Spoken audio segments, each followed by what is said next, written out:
자, 소장님 한 주간의 부동산에는 어떤 이슈들이 있었습니까? 그냥 이 공급 폭탄 얘기를 하기 전에 네. 그냥 가격이 심상치 않아요. 그냥 맨날 심상치 않다고 하는데 이게 좀 꺾였어요라는 얘기를 했으면 좋겠어요. 그러니까요. 어느 정도 심상치 않냐면요. 혹시 동두천이나 포천에 네. 집을 살려면 사겠어요? 저는 그쪽에 뭐 이게 없어서 예, 굳이 투자로서 안 사겠죠. 네. 지금 많이 올랐어요. 그리고 그럼 이제 얘기했어요. 근데 거기는 사면 안 돼요. 저는 네. 개인적으로. 그리고 안성이라는 동네가 가격이 많이 오른 동네 아니잖아요. 네. 근데 그 동네도 그 제일 좋은 동네 공도라는 데가 있어요. 공도읍. 공도읍. 아시네요? 아이 그럼요. 예, 공도읍 중에서도 제일 좋은 아파트가 우미린이라는 아파트가 있어요. 네. 그 아파트가 분양 당시에 2억이었어요. 2억 5천, 네, 네. 4천. 지금 이제 5억대 갔어요. 30평대가. 안성이. 예, 1년 전까지만 해도 3억대, 그냥 2년 전까지면 2억대였어요. 근데 지금 5억까지 급하게 올랐어요. 야. 근데 이게 지방이 이렇게 지금 또 불장이에요. 그러니까요. 안성뿐만 아니라 포천, 그리고 정말 사람들이 군인들이 다 나가면은 거기에 시재정이 정말 힘들어진 연천. 네. 연천도 지금 거래량이 엄청 많아지고 있어요. 그래요? 신기하죠. 사실 연천은 저희가 지역을 무시하는 건 아니지만 네. 살면서 그 여행 계곡 이런 걸로 좀 가지 네. 많이 접하기는 좀. 근데 진짜 네. 멀어요. 왜냐면은 제가 그쵸. 이제 그 공직에 있을 때 경기도 31개 시군을 다 돌았거든요. 네. 뭐 이제 뭐 순회 같은 걸 하면서. 근데 그때 연천을 가는데 네. 죽는 줄 알았어요. 멀죠. 너무 멀어서. 네, 저도 예전에 상담할 때 네. 연천 찍히잖아요. 네. 거기 계신 곳이. 네. 그러면 이제 숙소를 먼저 알아봤죠. 이건 도저히 네. 그 아침에 그 시간에 못 간다. 그렇죠. 네, 네. 그랬던 기억이 있습니다. 네, 아무튼 그렇게 오르고 제주도까지도 엄청나게 올랐어요. 지금 오르고 있어요. 안 오르는 불량이. 데가 없네요. 제주도 진짜. 지금 30평대가 10억 다 돼가요. 근데 10억이에요, 제주도는 10억. 예. 그 관광 특수 지역이라고도 볼 수 있잖아요. 네. 그럼 특정 지역들은 약간 원래 비싸지 않았을까라는 생각도 들긴 하는데 제주시의 이제 중심지부터 이렇게 이제 북쪽하고 남쪽이 있는데 네. 북쪽 지역이 비싸요. 제가 어제 이제 시세를 보니까 음. 뭐 12억짜리도 있고 뭐 14억짜리 많게는 14억짜리도 있고 지금 그런 거예요. 그러면 이건 좀 문제가 있는 거죠. 야, 그리고 시세들이 교란되고 있어요. 그러니까 교란이라는 게 무슨 의미세요? 예를 들어서 이런 거예요. 형하고 동생하고 네. 어떤 부분에서는 형이 나이를 먹었으니까 더 우월한 부분이 많아야 되잖아요. 네. 지역도 형 동생이 있고요. 네. 뭐 계급은 아니지만은 땅의 가치가 조금의 수준 차이가 있어요. 네. 수준 차이. 그러니까 기본적으로 여기가 비싼데 안 비싼데 이런 게 계속 뒤바뀌고 있는 상황이 많아요. 예를 들어서 그 인도군의 엘센트로 같은 경우 엘센트로가 지금 17억 18억 가거든요. 네. 근데 과천이 더 비싸야 되잖아요. 네. 과천의 레미안 슈로 같은 경우는 걔보다 조금 더 싸요. 그래요? 예, 1억 정도. 오. 지금 그러니까는 이제 교란이 된 거죠. 그리고 문제는 서울하고 경기도랑 비교해 보면요, 이게 서울인지 아니면 경기도인지 시세들이 완전히 헷갈려요. 그러니까 경기도도 요즘에 뭐 20억짜리 아파트들이 속출하고 있고 30억짜리도 있습니다. 30억짜리요? 예, 그러니까 어. 지금 중요한 거는 이렇게 시세 교란들이 많이 일어나고 있는데 네. 정상은 아닌 거고, 그리고 보통 전세랑 매매가가 이렇게 쭉 올라가잖아요. 네. 그러면은 조금 전세가 잠잠하다가 네. 매매가가 멈춰요, 살짝. 음. 그러면서 전세가가 올라가요. 음. 그러면 좀 이게 갭 차이가 좁아지면요, 네. 갭 투자자들이 또 몰려들거든요. 그쵸. 그러면서 또 매매가가 또 올라가고. 네. 이게 시간차를 두고 하는데 지금은 어떤 시장이면요, 두 개가 같이 이렇게 올라가고 있어요. 매매가나 전세가나. 정상이 아닌 시장이에요. 아. 결론 말해서. 그래서 어떤 가격의 흐름이라든지 이런 부분들도 정상이 아니고, 이제 전세와 매매가의 어떤 가격의 흐름들도 정상이 아니고, 네. 그다음에 시세도 정상이 아니에요. 음. 그런데 문제는요, 지금이 8월이 부동산으로 치면요 비수기예요. 그쵸. 예, 비수기인데 가격들이 이렇게 움직여요. 야, 그러면 저희 흔히 성수기라고 하는 이제 11월 아니 9월부터죠. 9월, 명절 이후. 명절 이후부터 예, 그렇죠. 그때가 어떻게 될지가 진짜. 저는 지금 가격이 급등하고 있는데요. 네. 이번 하반기에 급등이 시작된 거라 생각해요. 중간이 아니라. 그래서 저는 좀 걱정이 돼요. 사실은. 그렇네요. 네, 걱정이 돼요. 왜냐면 왜냐면 이런 얘기 나눌 때마다 무거워집니다. 무겁죠. 네. 그럼 또 이제 사람들이 댓글 달겠죠.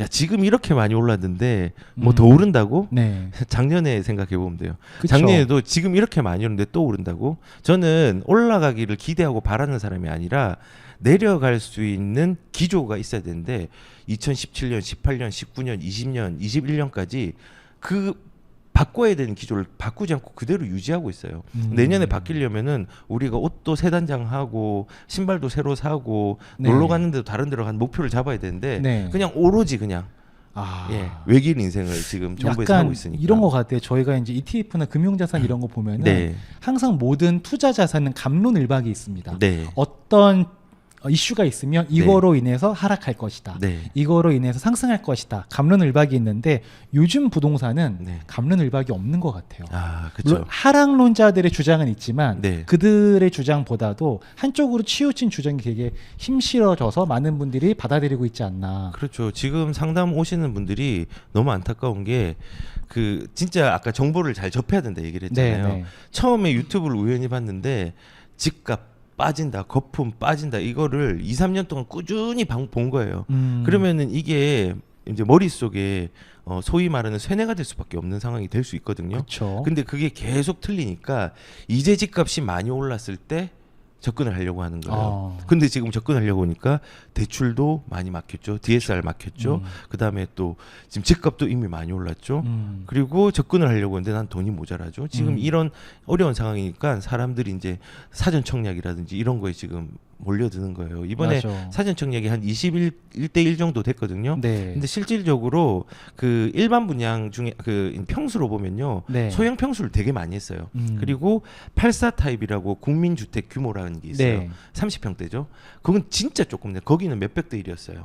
그러니까는 사람들이 원하는 니즈를 채우지 못하는 물건 타입으로 나왔고 네. 그다음에 이게 아직까지 먼 훗날에 나오는 일이기 때문에 네. 이게 실질적으로 내가 이걸 가졌다고 해서 안정감을 느낄까에 대한 의문도 저는 있어요. 네. 아무튼 부작용이 많은 시장입니다. 네. 예. 그 지금 현재 정부에서는요 아파트에 대한 부분들 공급 부족의 현상들이 네. 부족하다는 걸 인지를 확실히 하고 있거든요. 네. 그런데 지금 뭐 고점 경고다, 지금 뭐 이제 조금 충분해질 거다 이런 걸로 그냥 착시적 시그널과 착시적 공급에 대한 걸로 계속 시그널을 보내고 있어요. 네. 그런데 저는 이제 처음에 얘기를 드리고 싶은 게 아파트의 공급 폭탄이 시장 안정화에 만병통치약은 아니라는 거를 좀 얘기를 드리고 싶어요. 왜냐하면 공급 폭탄이 실제로 야 폭탄 터트릴 거야 이러면은 네. 폭탄이 터진 게 아니잖아요.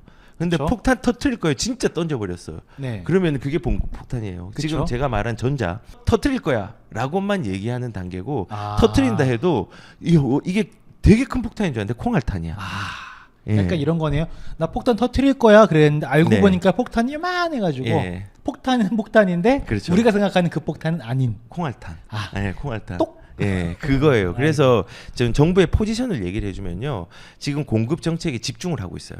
집중을 해서 공급만이 살 길이다라는 포지션을 정부에서 취하고 있거든요.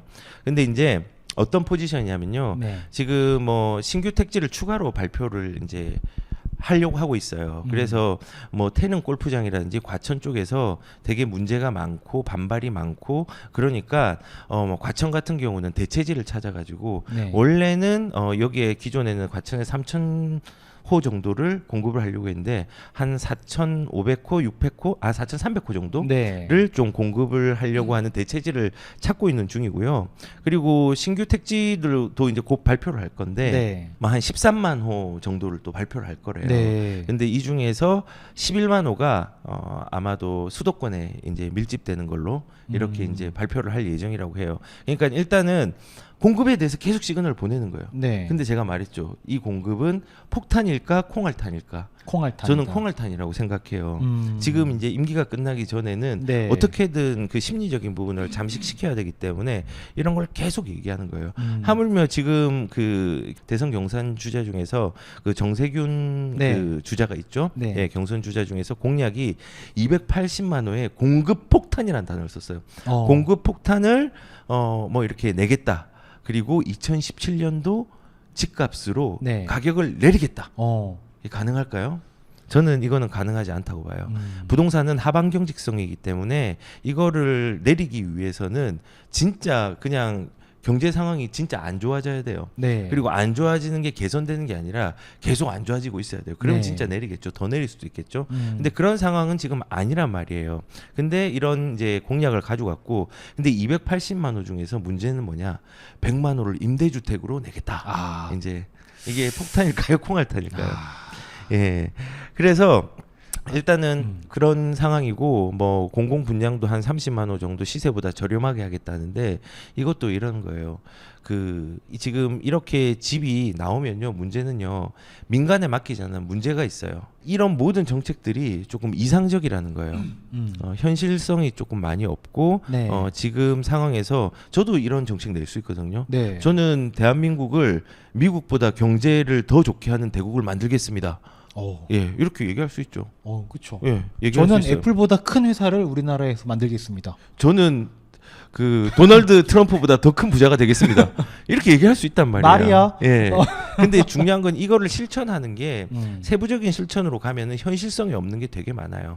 그리고 여기서도 공공이라는 단어를 붙여가지고 뭔가 또 돈을 회수하는 방식으로 가거나 임대주택을 많이 내는 방법으로 공약을 냈기 때문에 이거 자체가 실질적으로 사람들이 좋아할 수 있는 어떤 공약의 전략들은 저는 아니라고 생각들어요. 그래서 우선은 공급에 대한 집중들을 계속하고 있지만은 정부에서 얘기하고 있는 이런 부분들이 만병통치약은 아니라는 거예요. 왜냐하면 진짜 폭탄이 아니라 콩알탄이라서 그래요. 그리고 이제 정부에서 또 어떤 생각을 또 포지션을 취하고 있냐면요, 생산 동력을 주거 소비로 사용하려는 정책을 하고 있어요. 이해가 안 되죠? 네, 이해가 안 됩니다. 이해를 이제 시켜드릴게요. 네. 생산 동력이라는 건 대한민국 전체가 만약에 아무것도 없이 아파트만 지어지고 집으로만 지어지면 어떻게 될까요? 문제가 심각해지겠죠. 집만 있는 거잖아요. 나는 어디서 네. 일해? 그러니까요. 예, 그런 게 없어지는데 네. 지금 정부에서는 이제 공급이 시급한 걸 알았어요. 네. 그런데 서울에서 더 시급해요. 왜냐하면은 서울 같은 경우는 빈 땅이 없잖아요. 네. 그 빈 땅이 없으니까 부수고 지어야 되잖아요. 그쵸. 근데 빈 땅이 있어요. 어디에 빈 있어요? 땅이 공공에서 가지고 있는 것들이 있어요. 아. 예를 들어서 용산 정비창 부지 엄청 큰 데 있죠. 네네. 그 예전에 작년 같은 경우도 용산 정비창 부지에 거의 10,000호 정도를 뭐 공급을 하겠다라고 얘기를 하고 뭐 사람들이 이제 불만을 표출하고 오세훈 시장은 여기에 대해서 조금 다른 마스터 플랜을 좀 생각을 하고 있는 것 같아요. 근데 중요한 건 여기에 저는 집을 지으면 안 된다는 생각해요. 그래요? 여기는 생산 공장이에요. 집을 일부 조금을 지을 수 있는데 그 좋은 부지를 그냥 단순하게 베드타운으로 형성될 수 있는 집을 많이 넣는 거는 저는 아쉬움이 큰 거예요. 왜냐하면 우리가 분당이 옛날에 좋았지만은 조금 아쉬운 점이 있었어요. 뭐가 아쉬웠냐면은 일자리가 없었던 거예요. 근데 그 일자리를 채워준 게 판교 테크노밸리죠. 네. 1, 2 그리고 3까지 지금 준비되고 있는 거죠. 네. 그리고 그런 일자리들이 있었기 때문에 주변의 가치들이 많이 상승한 거예요. 근데 용산 같은 경우는 작년 이제 8.4 공급 대책 때 여기 정비청 부지를 이용하겠다는데 그때도 제가 영상을 찍었어요. 너무 아쉬운 정책이다. 지금 급급하니까 좋은 땅에 네. 다른 용도로 사용해야 될 땅에 그냥 주택을 막 넣는 거예요. 임대주택도 넣고 그냥 주택도 넣고 이렇게 하는 거예요. 그쵸. 그리고 이번에 또 얘기를 한 게 용산공원의 주택 공급 입법안을 발의를 했어요. 네. 예. 근데 이게 문제가 뭐냐면 8만 가구까지 이제 공급이 가능하다고 하는데 컨셉 자체는 충격과 공포의 공급 정책이에요. 이것도 콩알탄이죠. 자, 제목만 헤드라인만 보면 그쵸. 야 이제 공급 폭탄이 쏟아지기 시작하면 네. 집값은 안정화되겠다라는 네. 것처럼 들리는데 그렇죠. 실제로는 그렇게 되기가 쉽지 않다는 잘 거죠. 해석을 해야 돼요. 이게 과연 실현이 될 수 있는가, 네. 되지 않는가에 대한 부분들을 잘 이제 점검하고 가야 되는데 거의 3기 신도시 자체가 네. 30만 가구 정도가 나오는데 이거 25% 수준을 여기 또 넣겠다. 뭐 이런 식으로 얘기를 한 거예요. 근데 이제 논란이 있는 거죠. 파급력이 좀 크니까 이게 시장 안정화가 이렇게 공급을 하면 될 것이다라는 거랑 이게 한편에서는 근시안적이다. 뭐 이게 선거용에 대한 입법이다라고 얘기하는 사람이 많아요. 네. 근데 저는 또 어떤 생각을 가지냐면요. 용산공원을 우리가 주택으로 많이 지으면은 네. 손해일 것 같아요. 왜 그 비싼 뉴욕 땅의 센트럴 파기 네. 거기 그렇게 넓게 있겠어요? 그 중요한 공간이라며. 근데 우리도 딱 대한민국이 아니죠. 서울의 딱 중심이 용산이에요. 네. 물리적으로. 그리고 그 물리적인 딱 중심이 뭐가 있죠? 이 공원이에요. 이 공원은 조금 저는 남겨두는 게 오히려 아파트를 짓는 것보다 훨씬 낫다고 생각하는데 이제 예전부터 논란은 계속 있었어요. 네. 여기에 뭘 짓자 이런 거를. 근데 이 공원에 아파트를 또 많이 짓는다.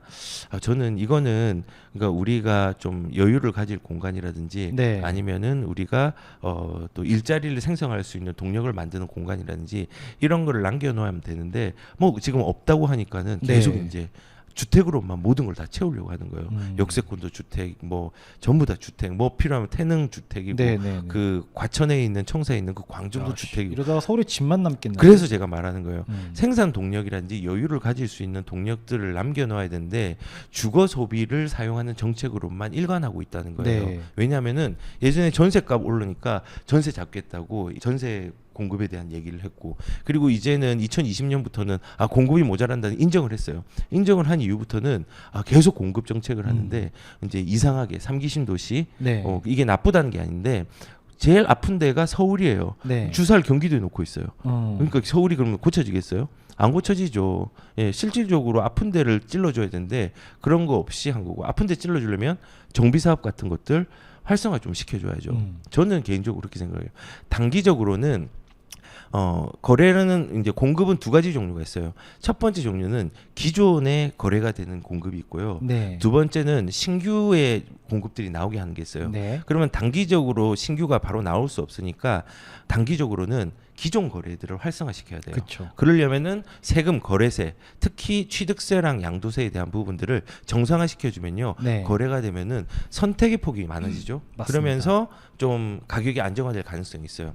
중기적으로는 서울을 우선 잠재워야 돼요. 불씨를 없애야지 겉만 뭐 물 뿌린다고 되는 건 아니니까. 그렇죠. 그 불씨가 되었다고 생각되는 데가 서울이고 그 서울에서 이제 물량이 없음으로써 나타나는 부족 현상으로 가격이 퍼짐도 있기 때문에 지금 서울에 그러면 집을 지으려면 어떻게 해요? 공급을 하려면은 부셔야 되죠. 그쵸. 부시는 건 뭐냐? 정비 사업이죠. 정비 사업이 뭐냐? 재개발, 재건축이에요. 재개발, 재건축을 패스트 트랙으로 행정 절차를 간소화시키는 거예요. 예를 들어서 안전 진단 저는 너무 강화됐다 생각해요. 네. 이거 완전히 간소화시켜야 되고요. 그리고 우리가 30년이 지나야지 재건축을 할 수 있거든요. 네. 그 조건들도 조금은 완화를 시켜야 돼요. 그래서 지금 옛날하고 프레임이 달라진 게 그 6.25 전쟁 이후부터는 우리가 먹고 사는 문제에 집중을 했죠. 네. 그래서 뭔가 노후화되고 다다를 때까지 물건을 써요. 네. 그게 이제 어떻게 보면은 그 뭐라고 하죠? 당연한 거로 생각을 했어요. 그렇죠. 근데 지금은 트렌드가 바뀌었어요.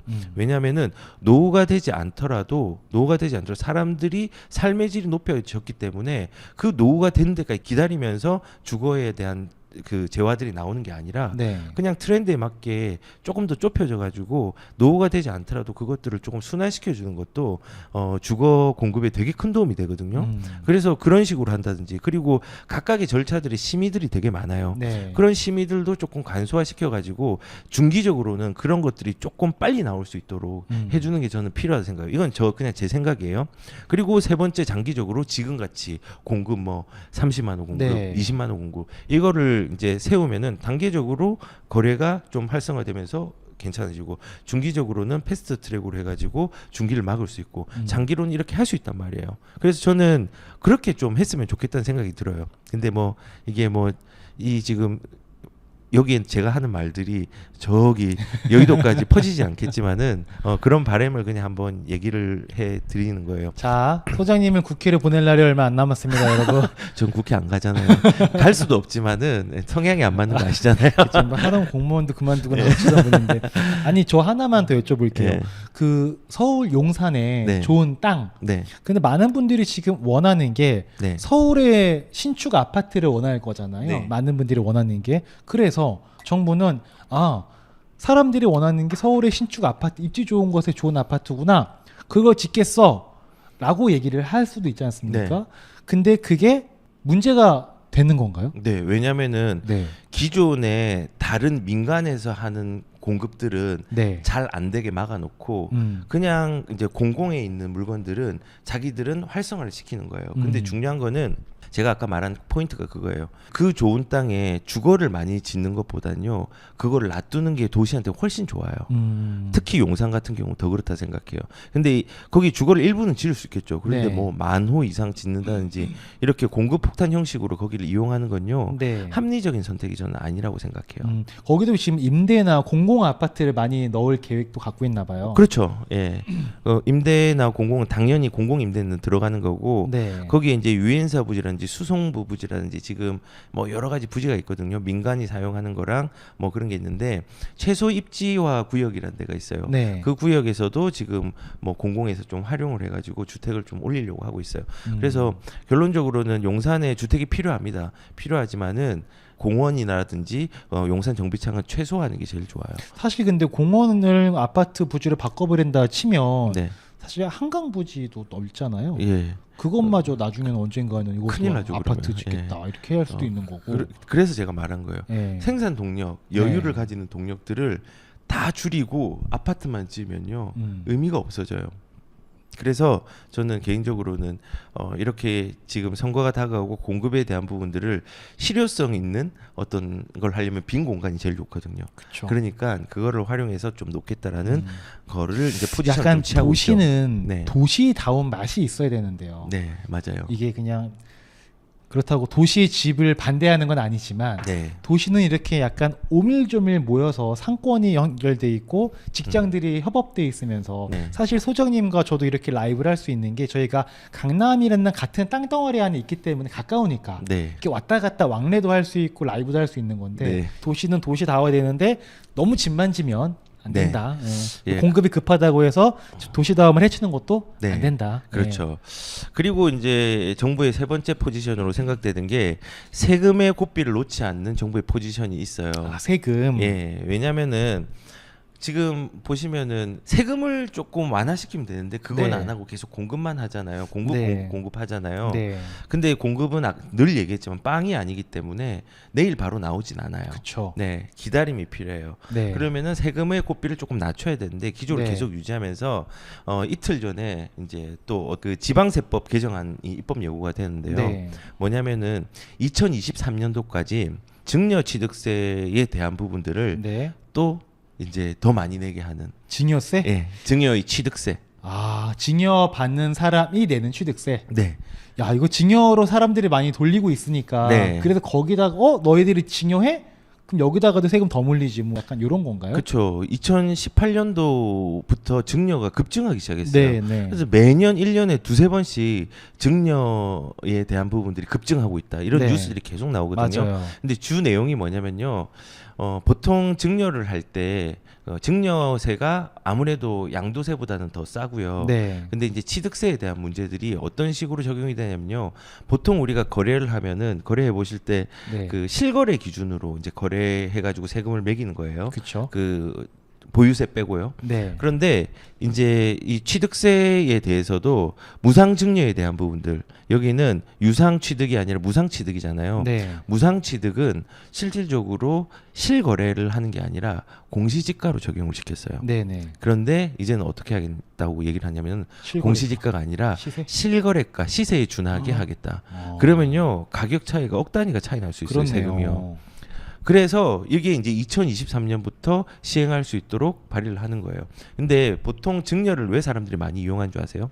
증여세가 최대 50%까지예요. 근데 평균적으로 조금 고가 주택을 팔더라도 30% 이상은 안 넘어가요. 네. 세금이. 근데 이게 이런 거예요.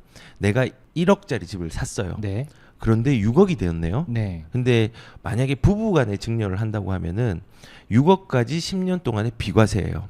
그래서 1억에서 6억이 올랐네. 5억이 올랐네. 양도세를 내려니까 5억에 대한 차익에 대해서 양도세를 내니까 이거 이러면 안 되겠다 해서 부부랑 10년간의 6억이 비과세지 네. 부부한테 증여를 한 거예요.